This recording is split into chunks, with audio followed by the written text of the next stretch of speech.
Hello everyone, in this video I am going to discuss NCERT question answers of the chapter Reaching the Age of Adolescence. This is chapter 7th from class 8th Science. Let us start.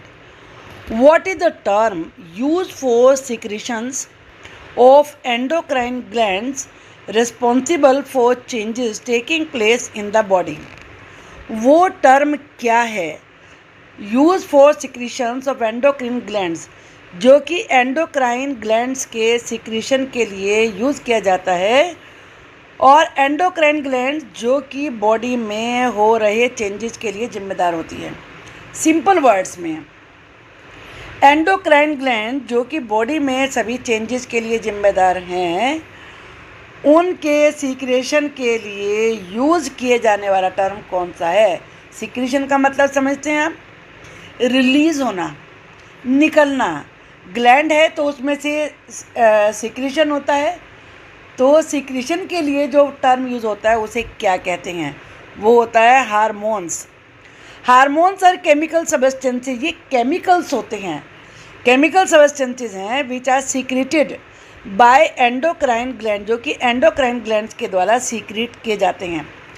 They are responsible for changes taking place in the body, ये body में हो रहे changes के लिए जिम्मेदार हैं। आप इसमें सिंपली व्हाट की जगह हार्मोन्स लगाएं, हार्मोन्स इज़ द टर्म, तो भी आपका आंसर पूरा बन सकता है। डिफाइन एडोलसेंस, एडोलसेंस की परिभाषा बताइए। Adolescence is the period of life, ये भी एक जीवन की अवस्था है, लाइफ का पीरियड है, when the body undergo changes, जब बॉडी में काफ़ी सारे चेंजेस होते हैं, लीडिंग टू रिप्रोडक्टिव मैच्योरिटी, जो कि रिप्रोडक्टिव मैच्योरिटी की तरफ ले जाते हैं। कहने का मतलब ये, जब कोई भी पर्सन रिप्रोडक्टिव मैच्योरिटी की तरफ पहुंच रहा होता है और उसके लिए उसमें जो चेंजेस होते हैं वो एडोलसेंस कहलाती है। It begins around the age of 11, ये लगभग 11 ईयर की एज से शुरू होती है एडोलसेंस, एंड लास्ट टिल 18 और 19, और 18 और 19 तक जाती है। एडोलसेंस से आप समझ लीजिए इसे टीन एज भी कहते हैं। आपने 16, 13, 15, 14 ये वर्ड पढ़े हैं, सब में टीन जुड़ता है, 10 के लिए टीन बन जाता है उसका, तो 11 में 10 जोड़ के 1 जोड़ के ही 11 बनता है, और ये 19 तक बनते हैं, उसके बाद तो 20 आ जाता है। दिमाग में सेट कर लीजिए कि 11 to 18 या 19, कभी भूलेंगे नहीं आप। द पीरियड ऑफ एडोलसेंस में वेरी, वेरी का मतलब अलग अलग होना, from person to person, person to person जो एडोलसेंस का पीरियड है वो अलग अलग होता है। What is menstruation? Explain.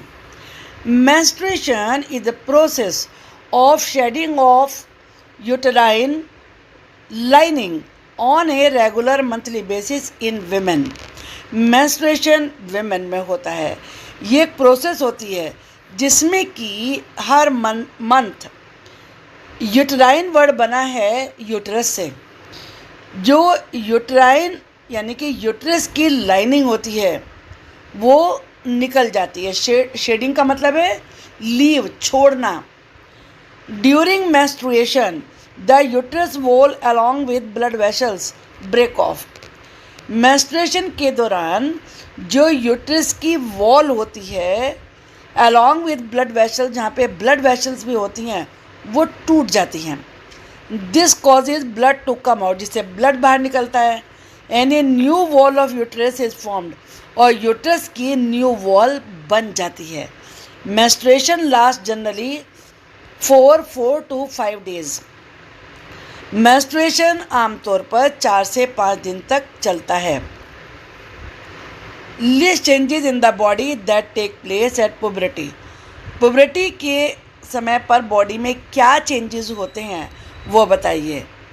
Changes at puberty, sudden increase in height and weight, height और वेट अचानक बढ़ने लगता है। ब्रॉडनिंग ऑफ शोल्डर्स, शोल्डर्स चौड़े होने लगते हैं। Widening of chest in boys, boys में चेस्ट चौड़ी होने लगती है। In girls the region below waist becomes wider, जो वेस्ट यानी कि कमर के नीचे का रीजन है वो वाइड चौड़ा होने लगता है। इन boys under the influence of hormones, hormones के कारण लैरिंग्स जो कि वॉइस बॉक्स होता है, लैरिंग्स किसे कहते हैं? वॉइस बॉक्स को, जहाँ से आपकी साउंड आती है, आवाज़ आती है। लैरिंग्स बिकम्स प्रोमिनेंट, लैरिंग ज़्यादा प्रोमिनेंट हो जाता है, उभर जाता है। The vocal cord become longer and thicker, जो वोकल कॉर्ड होती है यानी कि जिससे आवाज़ आती है वो लंबी हो जाती है, थिकर हो जाती है, मोटी हो जाती है। The changes cause the voice to become hoarse, और इसी वजह से जो वॉइस होती है वो रफ हो जाती है, भारी हो जाती है। Appearance of hair in areas such as underarm, face, hands and legs, इन जगहों पर हेयर आ जाते हैं। अपीयरेंस ऑफ एक्ने, एक्ने क्या होते हैं? एक्ने कहते हैं मुहासों को। टीनेजर्स में ये बड़ी समस्या रहती है, मुहासे आते हैं, मुहासे आने लगते हैं, एक्ने, इसे बोलते हैं एक्ने, याद रखिए। एक्ने आने लगते हैं as a result of excessive secretion of oil from skin, क्योंकि स्किन से ऑयल ज़्यादा सीक्रेट होता है। Testis grows and start producing sperms in males, testis males में स्पर्म प्रोड्यूस करने लगती हैं। Whereas in female the ovary enlarges, ovary बड़ी हो जाती है, and start producing matured eggs, और मैच्योर्ड एग प्रोड्यूस करने लगती है। Prepare a table having 2 columns depicting names of endocrine glands and hormones secreted by them, एक table बनाइए जिसमें कि एंडोक्राइन ग्लैंड्स के नाम हो और साथ में जो हार्मोन्स उनसे सीक्रेट होते हैं वो दिए हुए होने चाहिए। तो ये एंडोक्राइन ग्लैंड हैं। टेस्टिस से बनते हैं टेस्टोस्टेरोन, ओवरी से एस्ट्रोजन, ये हार्मोन्स रिलीज होते हैं। थायराइड से थायरोक्सिन, और एड्रिनल से एड्रेनालाइन, पैंक्रियास से इंसुलिन, ये हार्मोन्स के नेम हैं और ये एंडोक्राइन ग्लैंड्स के नाम हैं। और पिट्यूटरी जो कि मास्टर ग्लैंड होती है उससे ग्रोथ हार्मोन रिलीज होते हैं। What are sex hormones, sex hormones क्या होते हैं? Why are they named so, उन्हें ये नाम क्यों दिया गया है? स्टेट देयर फंक्शन, उनका फंक्शन बताइए। Sex hormones are the hormones that control the development of secondary sexual characteristics, sex hormones वो वाले हार्मोन्स होते हैं जो कि सेकेंडरी सेक्सुअल कैरेक्टरिस्टिक्स के डेवलपमेंट को कंट्रोल करते हैं। And also regulate the proper functioning of the sex organs, और सेक्स ऑर्गन्स की प्रॉपर फंक्शनिंग को भी रेगुलेट करते हैं।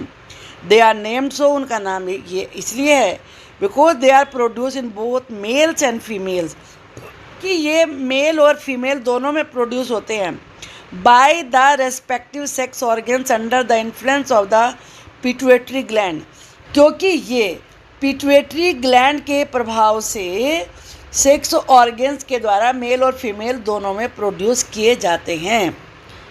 फंक्शंस ऑफ सेक्स हार्मोन्स, क्या इनके काम हैं? Testosterone, this hormone brings about secondary sex characters in boys, ये हार्मोन बॉयज़ में सेकेंडरी सेक्स कैरेक्टर गुण लाते हैं। Such as the growth of a beard, दाढ़ी का बनना, द वॉइस बिकमिंग होर्स, आवाज़ का भारी होना, डेवलपमेंट ऑफ रिप्रोडक्टिव ऑर्गन्स, और रिप्रोडक्टिव ऑर्गन्स का डेवलपमेंट होना, और भी वगैरह। Estrogen, estrogen, this hormone is responsible for the development of secondary sexual characteristics in females, ये हार्मोन फीमेल्स में सेकेंडरी सेक्सुअल कैरेक्टर्स के डेवलपमेंट के लिए जिम्मेदार है, जैसे enlargement of breast, development of female reproductive organs etcetera. Choose the correct option. अब यहाँ पर क्वेश्चन क्या है? Adolescents should be careful about what they eat, adolescents को यानी कि टीनेजर्स को केयरफुल होना चाहिए कि वो क्या खाएं, बिकॉज क्यों? इसका आंसर है second, proper diet is needed for the rapid growth taking place in the body, क्योंकि एडोलसेंस में बॉडी में बहुत सारे चेंजेस आते हैं, जैसे कि अभी आपने पढ़ा, तो बॉडी में जो चेंजेस आ रहे हैं उनके लिए प्रॉपर डाइट की ज़रूरत होती है। Proper diet is needed for the rapid growth taking place in their body. Reproductive age in women starts. Women में रिप्रोडक्टिव एज शुरू होती है व्हेन देयर मेंस्ट्रुएशन स्टार्ट, जब उनके मेंस्ट्रुएशन शुरू होते हैं यानी कि पीरियड शुरू होते हैं. The right meal for adolescent consist of. Adolescents के लिए यानी कि टीनेजर्स के लिए जो सही खाना है उसमें क्या होना चाहिए? उसमें चपाती होनी चाहिए, दाल होनी चाहिए और वेजिटेबल्स होने चाहिए. Right notes on Adam's apple. The protruding part. Protruding का मतलब होता है बाहर को निकला हुआ.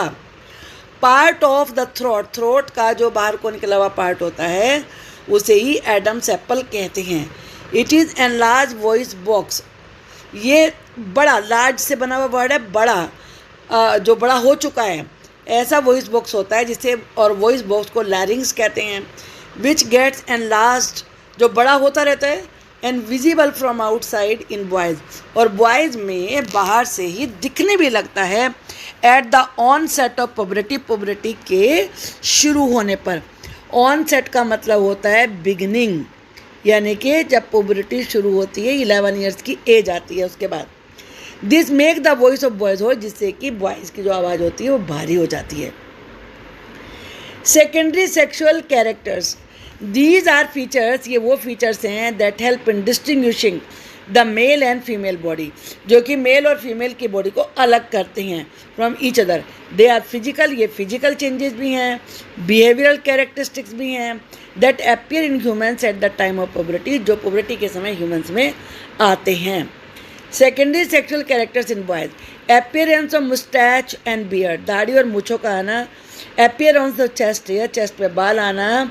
Growth of hair in genital areas and other parts of the skin, और दूसरी जगहों पर भी हेयर की ग्रोथ होना. Secondary sexual characters in girls. Increase in breast size, growth of hair in body parts, sex determination in the unborn baby. Sex determination in an unborn baby. अब जो पैदा नहीं हुआ है बच्चा, उसमें सेक्स का डिटर्मिनेशन कैसे होता है, कैसे निर्धारित होता है. Sex of an unborn baby depends upon the pair of sex chromosomes. आपने पढ़ा है कि जो एग होता है उसके न्यूक्लियाई में और स्पर्म के न्यूक्लियाई में भी 22 क्रोमोसोम के पेयर होते हैं, और उसके बाद प्लस एक्स होता है, एक पेयर इसका होता है. तो ये किस तरीके से बन जाते हैं? 22 पेयर का मतलब क्या हुआ, यानी कि 44, और 2 मिलके ये कितने हो गए? 46 हो गए. That are present in the cells of the baby, जो कि बेबी के सेल में होते हैं. The 2 sex chromosome are X and Y. जो ये एक्स है, मेल गर्ल में XX होते हैं और बॉय में एक्स और वाई दोनों होते हैं, यही सेक्स क्रोमोसोम कहलाते हैं. The unfertilize egg always has 1 X chromosome. Unfertilised जो एग अभी अनफर्टिलाइज नहीं हुआ है अभी तक, उसमें केवल X क्रोमोसोम होता है. But sperm are of 2 kind, लेकिन स्पर्म में 2 प्रकार के होते हैं. उसमें भी 2 हैं फीमेल में, लेकिन वो XX होते हैं.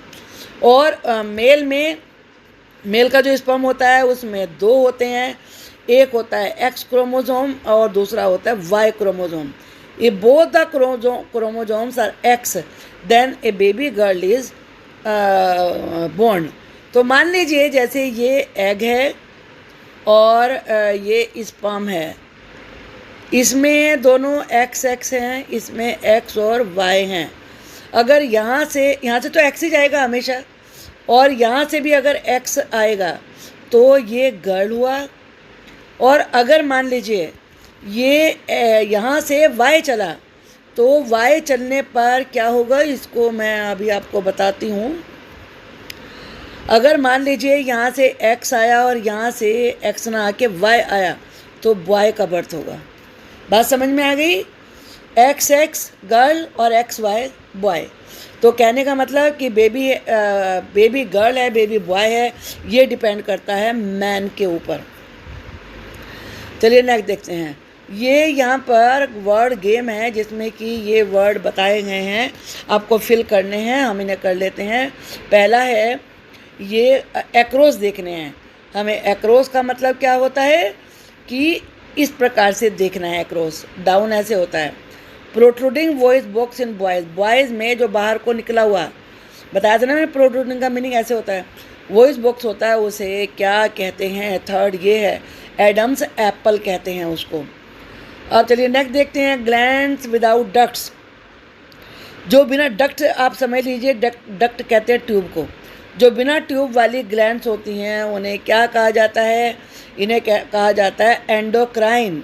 जितनी भी आपने ये पढ़ी हैं, पिट्यूटरी है, टेस्टोस्टेरोन है, या ये आपके और भी आपने इसमें थायराइड पढ़ी है, एडिनल पढ़ी है, सब की सब ये एंडोक्राइन है। अब चलिए नेक्स्ट देखते हैं, endocrine gland attach to brain, वो एंडोक्राइन ग्लैंड जो ब्रेन से जुड़ी हुई होती है वो क्या कहलाती है? पिट्यूटरी, इसीलिए इसे मास्टर ग्लैंड भी कहते हैं।